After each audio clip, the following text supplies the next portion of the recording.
Forensic university, দামাদিপা international buddhist university যেটা সাউথে হচ্ছে, আর্যভট্ট ইন্টারন্যাশনাল ইউনিভার্সিটি যেটা নর্থে গঠিত হচ্ছে। ইতিমধ্যে আমাদের রাজ্যে মাতা ত্রিপুরা সুন্দরী ওপেন ইউনিভার্সিটি সেখানে চালু হয়েছে উদয়পুরে। আমাদের রাজ্যে ডেন্টাল কলেজ নির্মাণ হয়েছে, মেডিকেল কলেজ হয়েছে এবং আরো মেডিকেল কলেজের প্রস্তাব রয়েছে এই রাজ্যে।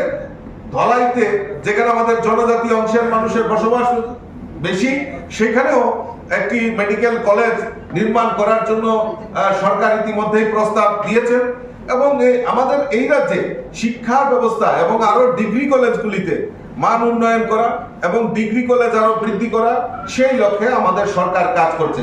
আমি আবারও আপনাদের মাধ্যমে আমাদের রাজ্যের মাননীয় মুখ্যমন্ত্রীকে এই যে আমাদের যে ঐতিহাসিক যে একটা সিদ্ধান্ত হয়েছে, ঐতিহাসিক যে আমাদের কার্যক্রম হয়েছে, আমাদের এই রাজ্য আমাদের পূর্ণ স্বাক্ষর রাজ্য হিসাবে ঘোষণা করেছেন। আমি আবারও আপনাদের মাধ্যমে আমাদের রাজ্যের মাননীয় মুখ্যমন্ত্রীকে অসংখ্য অসংখ্য ধন্যবাদ জানাচ্ছি।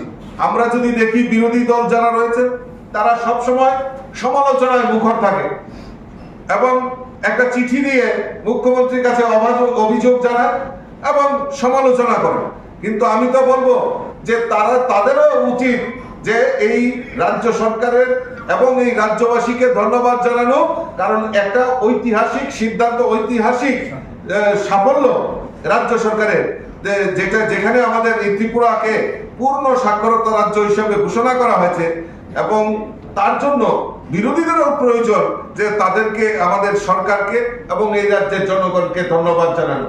তো কাজেই আমি আবারও আপনাদের মাধ্যমে আমাদের দেশের প্রধানমন্ত্রী নরেন্দ্র মোদীজি এবং আমাদের রাজ্যের মুখ্যমন্ত্রীকে অসংখ্য অসংখ্য ধন্যবাদ জানাচ্ছি।